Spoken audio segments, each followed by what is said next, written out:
Morning everyone, hey, this is John from Blue Stem Ranch, and we're just out here today on another paddock move. We just got the cattle moved, and I was going to talk to you a little bit about the importance of getting out early on our grass rotations. Earlier this spring we'd gotten out, and I'd expressed a little bit of concern about maybe being out a little bit too early and hitting some of the grass a little bit too hard. And out in this pasture we kind of have an example of both. We'll take a look at some of these grasses and I'll explain why. So in this part of the pasture, this is some pretty low ground, and you can see the grass looks really green and really good.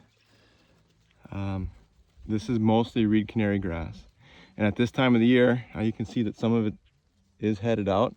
Those are the plants that didn't get grazed on our first rotation.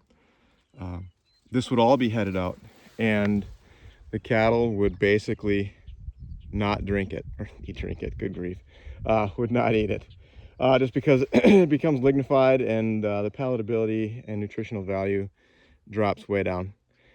But because we hit it pretty early and we came back again, we hit it early when it was green and we weren't too wet, so we were able to get in here. They got a really nice graze on it.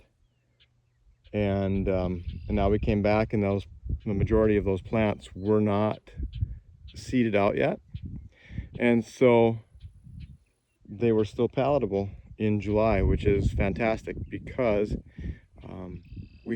our particular part of the world hasn't been getting a ton of rain. Some parts of North Dakota are drowning, and our particular area is kind of dry. If we don't get any rain here in the next week or two, it's going to look pretty rough. So, and that being said, some of the ground that I thought was maybe hit a little bit too hard, too early, some of that ground, a lot of that ground isn't the most productive soil, and it is running a little slow. The plants have recovered.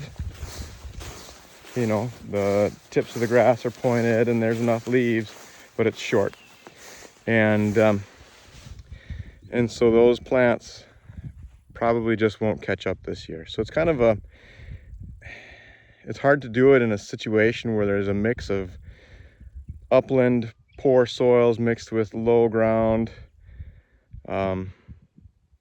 I think it's a situation where if a person invested in the electric collars, that we could play around with it and graze specific areas for specific amounts of time without spending an entire day fencing.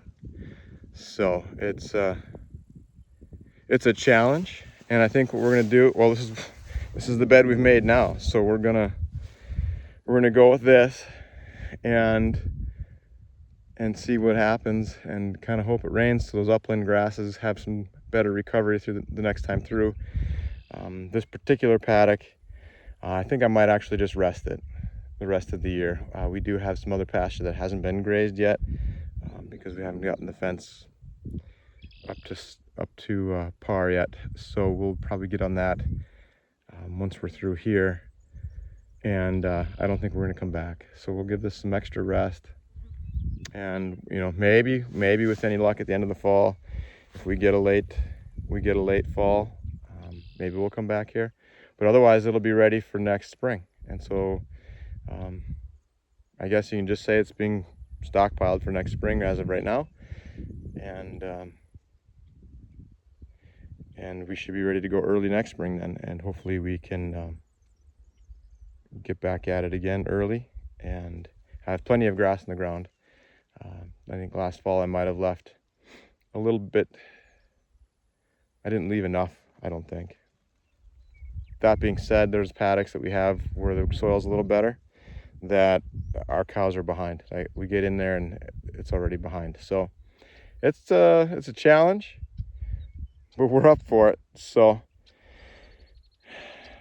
with that, I think I'm just gonna let you guys go. I don't have a whole lot more. We got a beautiful day. It's gonna get really hot over the next few days, and so we're definitely trying to make sure the cows have good fresh water and trying to get most of our work done before it gets too crazy hot.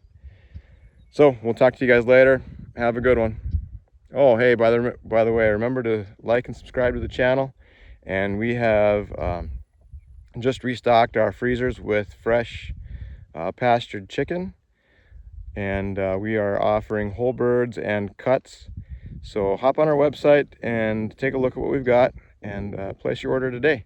www.bluestemranch.us. All right, guys, have a good one.